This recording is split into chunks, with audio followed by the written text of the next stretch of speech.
ما مو یک جای بودی نه بس امی از کجا زنگ زدی شما؟ نماز از استرالیا هستم از رایم. اردو بگی دیگه، تو که پاکستانی اردو چرا نمیگی؟ هر شهر زبان از رگی گپ نگم. نه مردم بفهمه که تو چی میگی. نه او دیگه وقتا که مردم قومای افغانستان که شما او مو پاکستانی شناختی کارت داری، او از یاد رفته. نه ما شکر خدا و ترگبا نداریم، نه یاد داریم. مو پاکستانی شما افغانستانی هایترین حال اردو از یاد چی رفته. یار هم لوگ اردو بگی، اردو قوما اردو بگی، حالی که پاکستانی شدی اردو بگی. چلو صحیح کوئی بات نہیں، اردو بولے گا. یار ایک جگہ تھا ہم لوگوں کا مولوی ایک ملا تھا نا، وہ جو ہم لوگوں کو نماز سکھاتا تھا. شیعہ مولوی تھا؟ نہیں، سنی. تو آپ کو کیا ہوا تھا کہ آپ اس سے نماز سیکھنے گئے تھے؟ مطلب وہ جگہ بالکل مجبوری یہ تھی، تقریباً 50 بندے سارے ایک جگہ بند تھے. بند تھے؟ جیل میں تھے؟ ہاں. مولوی بھی جیل میں تھا؟ اچھا. پھر مولوی جو ابھی ہم کو یہ چیز سوال کرنا تھا کہ مثال طور پر وضو جب لیتا ہے نا، ایک جگہ مثال پانی نہیں ہے، وہ تو اپنے طریقے سے سکھایا. ہم چاہتا ہے کہ اپنے طریقے سے ہی سیکھے جو ہم لوگوں کا رسم و رواج ہے. کیا تیمم؟ ہاں، یہ وضو جو مثال کسی ٹائم پانی نہیں ہے، پانی نہیں مطلب پانی نہیں ہے تو وضو تو نہیں لے سکتے نا، پھر تو تیمم کرنا ہوگا. ہاں وہی. تو تیمم سیکھنا ہے ہمیں. ہاں تیمم دیکھو، وہ مٹی پاک مٹی لے کے نا اس پہ 2 ہاتھ مارنا اس طرح، پھر اس کو دیکھو یہاں پر یہ جو آپ کا ماتھا ہے جہاں سے بال آغاز ہوتے ہیں وہاں سے لے کے آنا ہے یہ ناک تک، یہاں سے لے کے آئیں گے ناک تک اس طرح. یہ پھر ہتھیلی کو اس طرح رکھ کے، ہاتھ کو اس طرح رکھ کے یہاں سے یہ کریں گے، پھر ہاتھ کو یہاں سے لے کے یہ ختم تیمم. اوکے، صاف مٹی پہ ہاتھ ہتھیلی رکھنا ہے، پھر یہ تیمم کر لینا. پھر دوسرا سوال یہ تھا میرا، جو مثال طور پر یہ کپڑے پر مثال طور پر یا کوئی نہیں، تیمم مٹی پہ ہوتی ہے، تیمم مٹی پہ، کپڑے پہ نہیں ہوتا. سمجھ گیا آپ کا بات، وہ سمجھ گیا. مطلب یہ دوسرا جو مثال کپڑے پر جو مثال وہ ٹیٹو میٹو وغیرہ آتا ہے نا، کپڑے پہ ٹیٹو نہیں ہوتا، ٹیٹو ہوتا ہے جلد پہ، چمڑے پہ، وہ جلد پہ چلکے پہ. وہ یہ جو کپڑے پہ مثال طور پر تصویر بناتا ہے نا، کپڑے پہ تصویر، ہاں، اس سے نماز ہوتا ہے یا نہیں؟ دیکھیں، اگر کسی فرش پہ اگر سامنے انسان کی تصویر ہو، احادیث میں جو آیا ہے وہ سامنے نہیں ہونی چاہیے. اور فرش پہ اگر کوئی تصویر ہے تو وہ اس پہ، اب اس کے میں نے وہ احادیث آپ کو دکھائے تھے، ابھی میرے ذہن سے نکل گئے. کپڑے پہ میں نے نہیں دیکھا ہے کہ کپڑے انسان کے جسم میں اگر کوئی کپڑا ہے اس میں اگر کوئی تصویر ہے تو اس کا کیا حکم ہے. ٹھیک ہے نا، اگر کسی جانور وغیرہ کا تصویر ہے اس میں حدیث میں اس کا ذکر نہیں ہے. حدیث میں کس چیز کا ذکر ہے؟ اگر کمرے میں آپ نماز پڑھیں سامنے کوئی تصویر ہے، ٹھیک ہے نا، تو وہ اگر کسی مثلا پھول کا ہے، کوئی دریا ہے، اس کا کوئی اشکال نہیں ہے. لیکن اگر زندہ جان کی تصویر ہے تو وہ آپ کے سامنے نہیں ہونی چاہیے، نماز کے وقت سامنے نہیں ہونی چاہیے. یا جس فرش میں اگر ہے تو وہ فرش پہ نہیں ہونی چاہیے. اوکے، لیکن اگر کپڑے میں ہے تو اس کی ممانعت ہم نے نہیں دیکھی ہے کسی روایت میں کہ اس کی ممانعت ہو، لیکن یہ احتیاط کے طور پر اگر نہ ہو تو بہتر ہے. اوکے، بس کیونکہ میں نے کل رات آپ کے لائف دیکھا، بہت اچھی باتیں کیا، میں نے فالو کیا، اسی بات کو یہ میرے دل میں بولا چلو پوچھے. بہت مہربانی، اللہ آپ کو. اوکے، تھینک یو سر، اللہ آپ کو جزائے خیر دے. اوکے، نیکسٹ کالر آ جائیں، پھر میں انجم بھائی کو لوں گا. شادخت آ جائیں. میں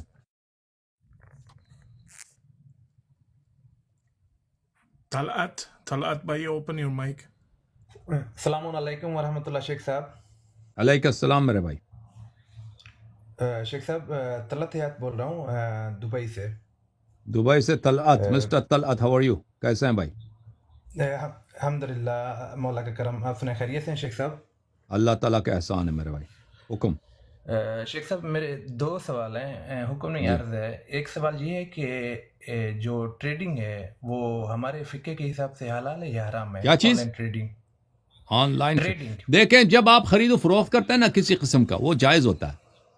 اگر واقعاً کوئی خرید و فروخت ہے جو اس میں آپ پیسے دیتے ہیں، کوئی چیز خریدتے ہیں، تو اگر واقعاً آپ کو کوئی چیز بھیجی جاتی ہے، مثلاً آپ آن لائن جو ہے کسی شرکت میں آپ اسٹاک خریدتے ہیں کسی کمپنی میں، ٹھیک ہے نا، یا کوئی جی اور شیخ چیز، صاحب. ایسی چیز جو خریدی جاتی ہے، بشرطے کہ یہ وہ جو چیز آپ خریدتے ہیں وہ کوئی حرام چیز نہ ہو. اگر آپ مثلاً کوئی شراب خریدتے ہیں، شراب کا ایک ٹرک خریدتے ہیں، یا کوئی وہ شراب کی کمپنی میں آپ شریک بن جاتے ہیں، یا کوئی فحاشی کا اڈا ہے مثلا، وہاں پہ آپ وہ آن لائن اس کی ٹریڈنگ ہو رہی، تو پھر وہ جو بھی چیز حرام ہے اس کو خرید فروخت نہیں کر سکتے.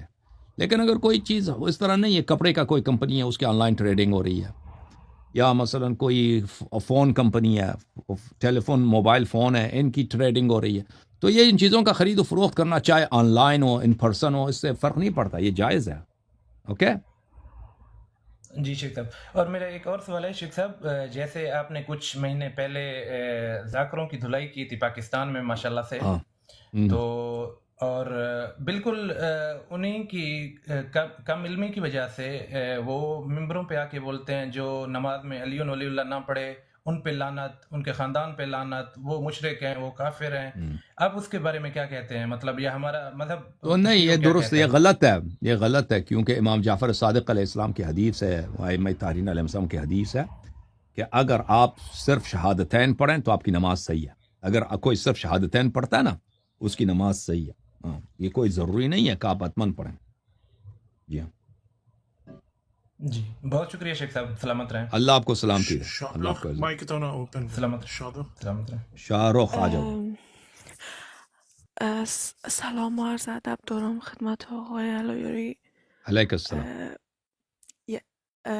ببخشید که من فارسی گپ میزنم بله و امروز برنامه شما اردوست، بسیار بخشش باشه. اول بله.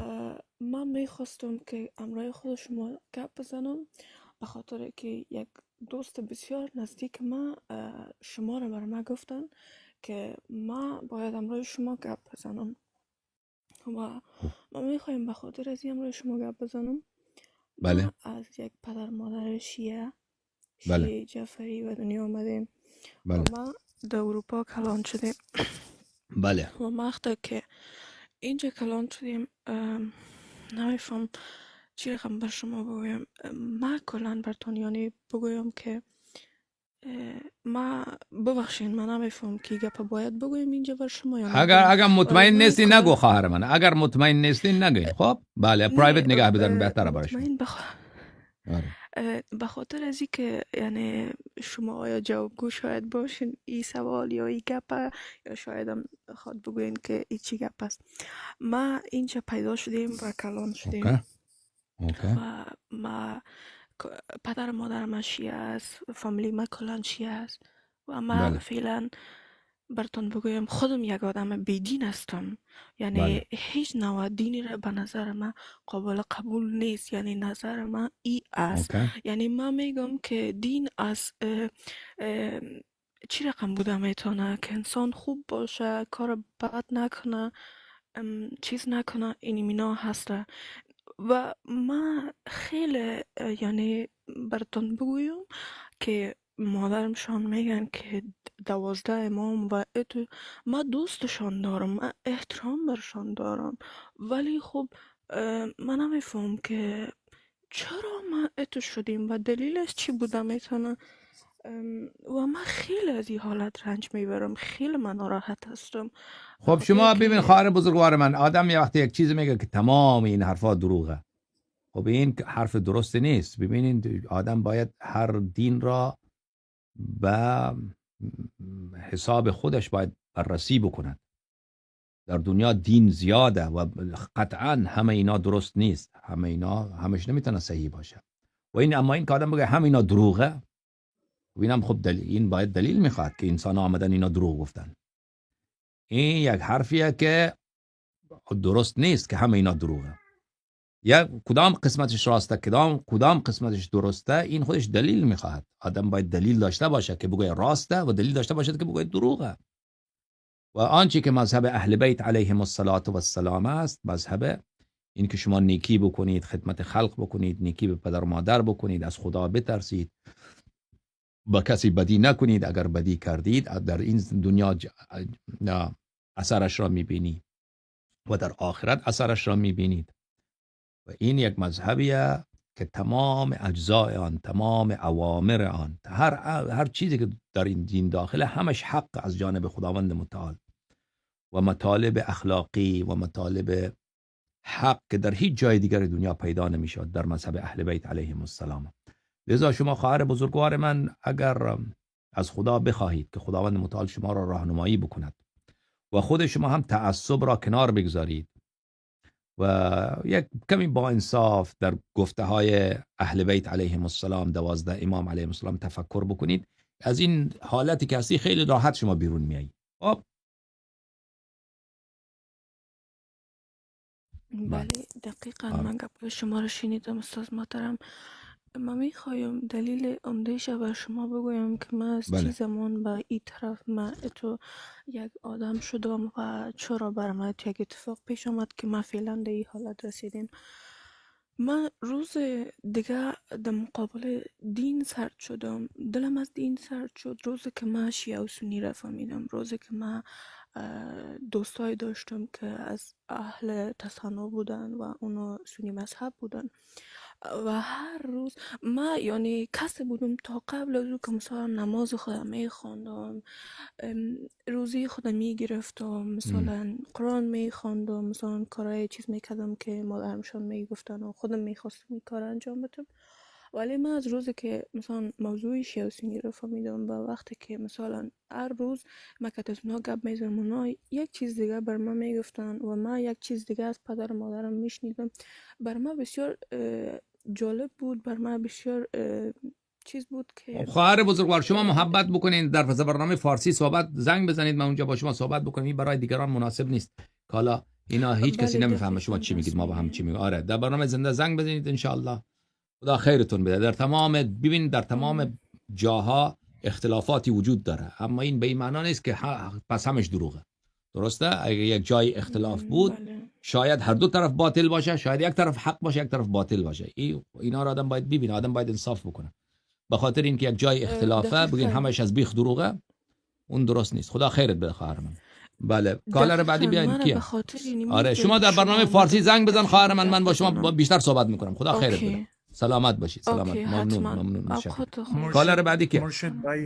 مرشد بھائی مائک انجم بھائی چلے گئے جی، کوئی بات. مرشد بھائی بتاؤ جی. حسیب بھائی open your mic. I'm sorry انجم بھائی. السلام علیکم جی سر. سر میرا سوال آپ کو آواز آ رہی ہے میری؟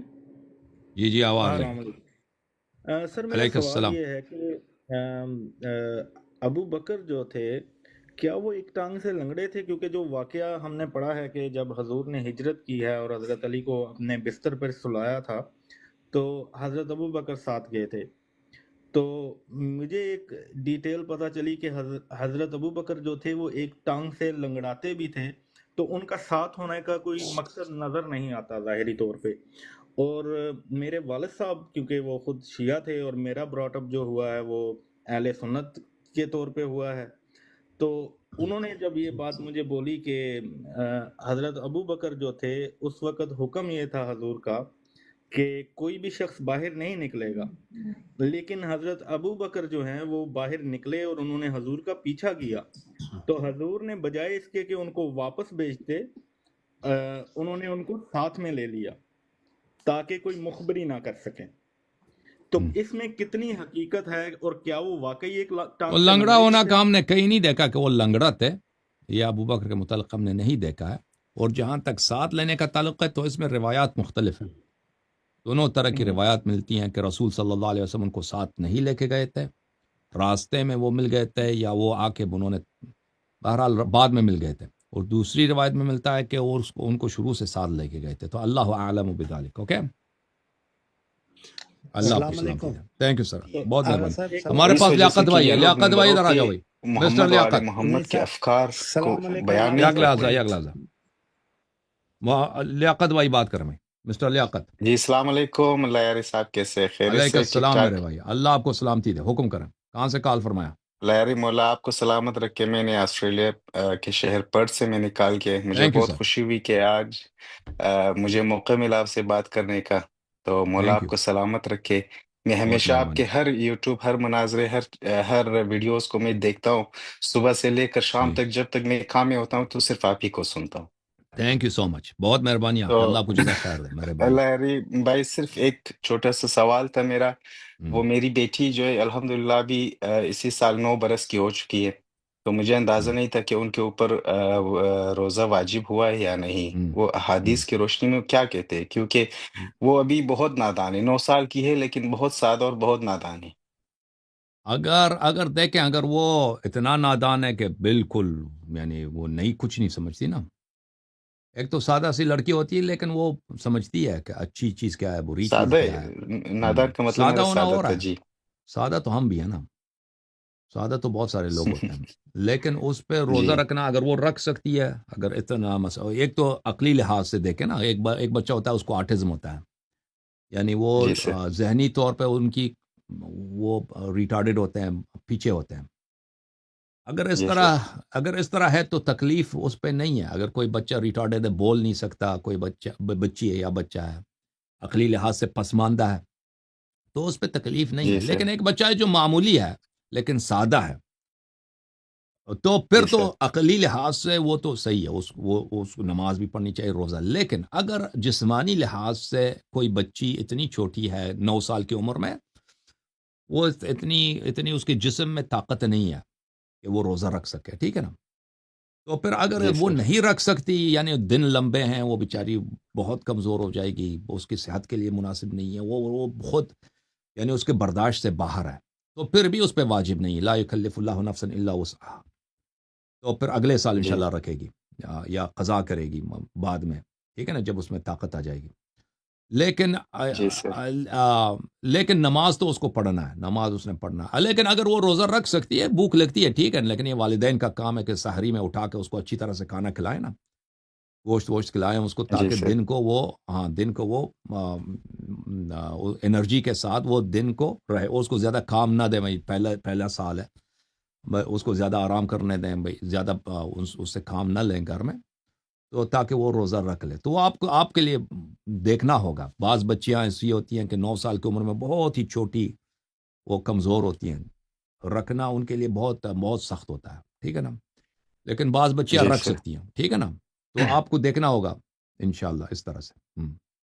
پہلے 2-3 جی دن سر مشکل بہت ہوتے ہیں, شکریہ. مشکل ہوتے ہیں, پھر آسان ہو جاتا ہے. جی ہاں, سب کے لیے یہی ہوتا ہے. جی اوکے, سر. جی سر میں اسی وجہ سے پریشان تھا سر کہ اس کے ساتھ میں کیا کروں، کیونکہ وہ بہت اس کی جسامت بھی زیادہ موٹی نہیں ہے، پتلی ہے ہم، بہت، ہم، اور اس وجہ سے اسکول بھی جاتی ہے. تو ہم، مجھے پتہ نہیں تھا، میں کیونکہ مجتہد حضرات تو ایک میرے خیال میں 9 سال کے کہتے ہیں. ابھی آیت اللہ فیاض کا مجھے پتہ چلے وہ 13 سال کی کہتے ہیں کہ اگر لڑکی 13 سال کی عمر کو پہنچ جائے تو ان کے اوپر واجب ہو جاتی ہے نماز، ہم. روزہ وغیرہ. ان کو ٹھیک ہے, فتویٰ بہرحال یہ تھا، اور میں تو پھر میں ایک دفعہ الحمدللہ ان روایات کو کی دیکھ تقلید لوں نہیں گا. میں ایک کرتا ہوں. دفعہ پھر روایات کو جی دیکھ لوں سر. گا. آپ فارسی پروگرام میں دیکھ لینا, پھر میں ادھر جواب دوں گا نا کل انشاءاللہ. اوکے, سر فارسی پروگرام آپ کب رکھ لیں گے؟ ہمارے فارسی چینل میں دیکھ لیں, ادھر اعلان ہوتا رہتا ہے, ٹھیک ہے نا. Okay sir. Okay sir. Thank you sir. میں اوکے, آپ کا سپورٹر بھی اوکے, ہوں، ہمیشہ آپ کو تھینک یو سو مچ, سنتا ہوں سر. بہت شکریہ تھینک آپ یو کا. سو مچ. مولا آپ کو برادران کو سب سلامت کو رکھے. سلام آپ کہنا ادھر ہمارے لیے. آسٹریلیا میں. تھینک یو سر, وعلیکم اللہ آپ کو السلام. جزائے میں خیر آپ دے. کے لیے سر یہاں پہ سب سے لڑتا ہوں. یہاں پہ آپ کا حامی بہت کم ہے. اچھا, افسوس کی بات بہت ہے, کم ہے. افسوس کی میں بات, سب سے لڑنے کی لڑتا ہوں ضرورت سر. نہیں ہے. ہاں, نہیں سر، اوکے, لڑنا تو پڑتا ہے کیونکہ سر بکواس کرتے. ایک علامہ ہم, ہمارے ہی برادری کا ایک علامہ ہے، تو وہ آپ کے خلاف ویڈیو بھی بناتے ہیں یوٹیوب وغیرہ پہ. میں نے اسے کئی بار میں نے بات بھی کی ہے. میں نے کہا وہ آپ کو ایجنٹ وغیرہ کہتے ہیں. میں نے کہا سر اگر آپ کے پاس دلیل ہے، اگر آپ کے پاس ایجنٹ ہونے کا ثبوت ہے، تو آپ مرد کی طرح ان کے سامنے جا کے یہ کہیں. پیٹھ پیچھے وہ آپ شیعہ اپنے مولوی یوٹیوب نہیں چینل آتے پہ نا, شیعہ بکواس مولوی کرتے پیچھے, رہتے وہ ہیں. ان کو کچھ آتا نہیں ہے. شیعہ مولوی جو ہے نا, یہ ان کو قرآن بھی نہیں پڑھنا آتا. اکثر آپ کے جی شیعہ سر. جی مولوی سر ہوتے ہیں, ان مجھے کو پتہ ہے قرآن دے سر. دینا, وہ ایک صفحہ نہیں, وہ ڈاکٹر ہوتا ہے نا, پی ایچ ڈی وغیرہ, کہتے ہیں میں نے قم سے پی ایچ ڈی کیا, قرآن دے دو نہیں پڑھ سکتا, حدیث دے دو نہیں پڑھ سکتے یہ لوگ. تو یہ خاک مناظر کریں گے. ایسا ہی ہے سر. ہاں میں نے ان کو بس میں نے ایران ایک سے پوچھا تھا ایران کہ سے ان کو برین واش کیا جاتا ہے نا, وہی اسرائیل فلسطین یہ آتا ہے ان لوگوں کو. اس کے علاوہ یہ سیاسی نعرہ بازی کے علاوہ ان کو کچھ نہیں آتا. ایسا ہی ہے سر. کیونکہ خمس کے حوالے سے میں نے ایک علامہ احمد رضا کاظمی سے میں نے پوچھا تھا کہ خمس کے لیے آپ کے پاس کوئی حدیث ہے مجتہد کے فتوے کے علاوہ؟ تو انہوں نے کہا ہاں حدیث بھی ہے, کیونکہ امام موسیٰ کاظم علیہ السلام جب جیل میں تھے تو ان کے نائبین ان کے بہاف پہ سارے پیسے خمس وغیرہ جمع کرتے تھے. میں نے کہا تو وہ امام موسیٰ کاظم علیہ السلام کے مقرر کردہ نائب تھے. ابھی آپ مجھے یہ دلیل دے دے یا یہ ثبوت دے دے کہ آپ کے خامنئی یا سستانی وہ امام علیہ السلام کے مقرر کردہ نائب ہے, تو میں صحیح تب جا فرمایا. کے مانوں گا. تو ان کے پاس سر کوئی جواب نہیں تھا, انہوں نے جواب نہیں بالکل دیا, گول مول کر کے نکل گئے. صحیح ہے. تھینک یو سر, سب کو سلام کہنا میرے بھائی. اللہ آپ کو اوکے عزت دے. Sir, thank you thank so you much. Sir, اللہ بلیس اللہ یو. حافظ. Thank you. اچھا جناب مرشد بھائی کیمرہ مرشد بھائی آ آن جاؤ. کریں. مرشد آ ویئر جائیں. آر یو مرشد؟ جی السلام علیکم. السلام علیکم مسٹر السلام مرشد. علیکم. کہاں سے کال کیا مرشد بھائی؟ سلام آگا, میں بارسلونا اسپین سے بات کر رہا ہوں. اوکے حکم کریں. سوال میرا ایک چھوٹا سا ہے کہ ہم یہ جائے نماز قلین یا کپڑے پہ سجدہ کیوں نہیں کر سکتے, اس کی کیا وجہ؟ تو اہل بیت علیہ السلام کی حدیث جو ہے وہ یہ ہے کہ یہ چیزیں جو ہیں یہ اہل دنیا کے رب ہیں, اہل دنیا کے خدا ہیں. کیا کون سی چیزیں؟ کھانے کی چیزیں اور قیمتی چیزیں جو معدن سے نکالی جاتے ہیں, جیسے سونا ہے, چاندی ہے, قیمتی پتھریں ہیں, اور اسی طرح پہننے کی جو چیزیں ہوتی ہیں. یہ اہل دنیا کے لذات اور اہل دنیا کے شہوات کے خدا ہیں. تو یہ سجدہ کے لیے مناسب نہیں ہے. سجدہ جو ہے یہ ہے نام ہے کہ انسان اپنے آپ کو حقیر کر دے, چھوٹا کر دے, ذلیل کر دے خالق کے سامنے. اور اس کے لیے بہتر مناسب یہ نہیں ہے کہ اہل دنیا کے جو خدا ہیں ان کو آپ اس پہ اپنا چہرہ رکھ دیں. اپنے چہرے کو مٹی پہ, خاک پہ, جو خاک سے زیادہ حقیر چیز دنیا میں نہیں ہے. سستی چیز ہے خاک سے زیادہ بھائی دنیا میں مٹی سے؟ نہیں. ہاں نہیں ہے نا. یہ اور انسان کا چہرہ سب سے عزیز ہے, ٹھیک ہے نا, سب سے پیارا انسان کو چہرہ ہوتا ہے. تو جب اللہ تعالیٰ کے سامنے آپ اپنے چہرے کو مٹی پہ ڈالتے ہیں تو اس کا مطلب ہے کہ آپ نے اپنے آپ کو اللہ کے سامنے بہت ہی ذلیل کیا, بہت ہی حقیر کیا, اپنے حقارت کا اقرار کیا اور اللہ کی عظمت کا اقرار کیا. تو عبودیت کے لیے اور اللہ تعالیٰ کے تعظیم کے لیے یہ مناسب یہی ہے. سمجھ میں آئی نا بات؟ جی سمجھ آ گئی. لیکن ادھر بہت سی جگہوں پہ نماز پڑھنی ہوتی ہے تو ہر وقت جیب میں سجدہ گاہ تو نہیں ہوتی, تو وہاں پہ وہ قلین ہوتا ہے مسجدوں میں, تو اس سلسلے میں تھوڑی ٹینشن ہوتی ہے. ہاں تو آپ جو ہے نا آپ جماعت مخالفین کے مساجد میں اگر جاتے ہیں تو ادھر کوئی کاغذ تو جیب میں ہوگا نا, کاغذ پہ آپ سجدہ کر سکتے ہیں. اگر کاغذ نہیں ہے تو کوئی پتا باہر سے لے کے درختوں سے لے کے آ سکتے ہیں, پتے پہ آپ سجدہ کر سکتے ہیں, جو خوراک والا پتا نہ ہو نا اس پہ آپ سجدہ کر سکتے ہیں. یا اپنے ہاتھ کے پشت دست پہ, یہ ہاتھ ہے نا, ہاں ہاتھ کے انگوٹھے